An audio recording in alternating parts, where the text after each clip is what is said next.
Selamat malam para pendengar setia di seluruh Indonesia di Dongeng Aki Rukman. Selamat mendengarkan dan tetap merdeka. Assalamualaikum warahmatullahi wabarakatuh. Bismillahirrahmanirrahim. Alhamdulillahilladzi amarona bisilatil arham wa nahana ani tafaruqi wal udwan. Amma ba'du. Sampurasun, selamat malam. Bapak, Ibu, dan kawan-kawan sekalian, Aki bepergian kemana saja dan dapat juga japrian. Sekarang ini kan kita tahu bahwa lagi ngetrennya tentang penurunan stunting alias kekurangan gizi yang sangat kronis, begitu.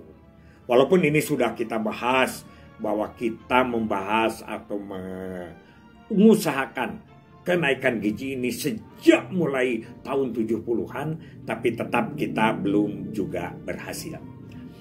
Yang sekarang Aki ingin ceritakan bahwa kewajiban kita sebagai orang-orang pengelola program KB adalah di mana?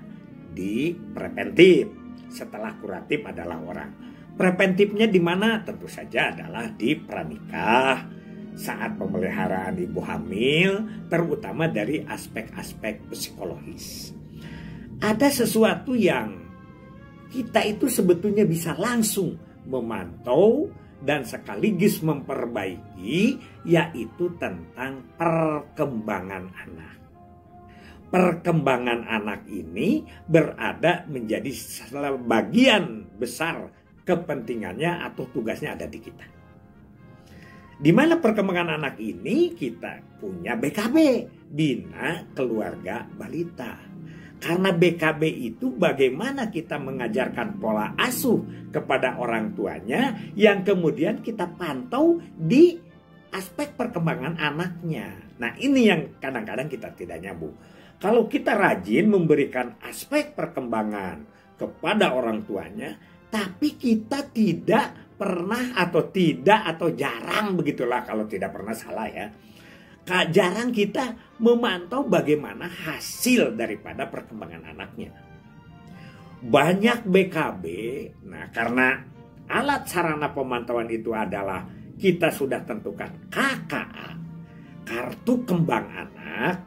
Nah ini sebetulnya adalah kita jarang memantau tentang perkembangan anak ini, terutama yang bermasalah.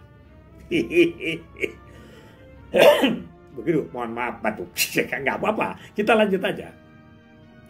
Jadi dulu kita bercerita bahwa BKB itu ada 3 syarat utama. Yang pertama adalah pengembangan pola asuh, baik itu di kampung atau di kota, tapi dengan menggunakan pola-pola tradisional, diantaranya lagu-lagu daerah, pengembangan. Nah itu nanti kita cek di KKA. KKA itu sekarang sama dengan KMS. Jadi kalau KMS-nya sehat, pasti itu akan mendorong kepada KKA-nya akan bagus.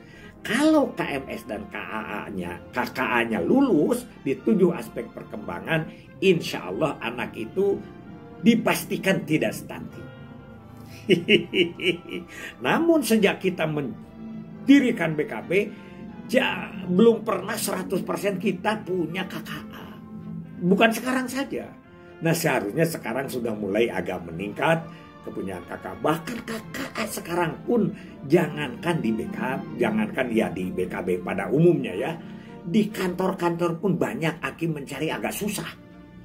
Minta ke sana, minta ke sini, nggak ada. Ya akhirnya mendapatlah dari sesuatu ya yang dapat kita pelajari kembali. Nah di KKA ini sekarang begini.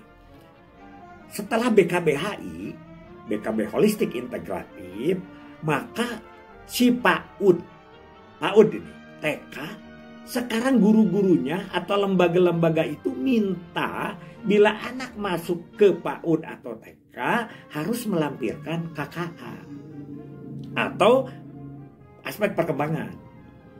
Sayangnya Aki menemukan, Pak Miftah dari Subang juga menemukan, ini harus melampirkan KKA, nanti akan saya minta ke bidan. Kak Aki juga gitu. Jadi guru TK, ya guru PAUD sebagian besar taunya bahwa KKA itu adanya di bidan. Kata Aki dibedakan, itu yang ada di bidan itu KMS, KKA itu adalah ada di kader BKB atau di PLKB, begitu. Ya mudah-mudahan ini membantulah seperti itu ya. Nah, di dalam KKA itu kan ada yang disebut dengan 7 aspek perkembangan anak. Ini pemulanya saja. Yang pertama di dalam KKA itu ada bulan ya. Ada sebelah kirinya keterampilan yang harus dimiliki. Kemudian apabila keterampilan itu tidak tercapai, maka ada tugas di sebelah kanannya, harus bagaimana orang tua melaksanakannya. Malam ini Aki akan memberikan kode-kode barangkali lupa ini di lapangan, atau juga ada yang pendengar Aki yang belum tahu tentang KKA itu, kartu kembang anak itu ya. Nanti kita fotokan kembang anaknya. Yang pertama 7 aspek perkembangan ini ada yang disebut kodenya dengan GK. GK itu adalah gerakan kasar. Di situ ada jenis-jenis gerakan kasar yang harus dimiliki sesuai dengan umurnya pada bulan-bulan tertentu sampai umur 59 bulan. Kita akan urai ya kalau lagi rajin. Mudah-mudahan kita rajin terus ya. Jadi GK adalah gerakan kasar. Itu ada kodenya. Jadi kalau Anda menamakan GK, di mana di KKA itu artinya gerakan kasar. Walaupun itu juga ada penjelasannya ya. GK itu di sebelah bawahnya. Yang kedua ada GH. Nah, GH ini adalah gerakan halus. Gerakan halus itu apa saja? Nanti kita jelaskan pada penjelasan yang lebih panjang lagi. Setelah gerakan halus ada KP. KP itu bukan apa? Bukan KP-nya makanan, bukan. KP adalah komunikasi pasif. Komunikasi pasif. Sedangkan KA adalah komunikasi aktif. Nah, komunikasi aktif. Setelah itu ada KC. KC itu adalah kode dari kecerdasan. Kecerdasan. Dan kemudian ada MD. MD adalah menolong diri sendiri. Ya. Yang berikutnya adalah TS. TS itu adalah tingkah laku sosial. Jadi Anda mengetahui bahwa di dalam KKA itu ada 7 kode ya. Yaitu gerakan kasar, gerakan halus, komunikasi pasif, komunikasi aktif, kecerdasan, menolong diri sendiri, dan tingkah laku sosial. Itu saja dulu dari Aki.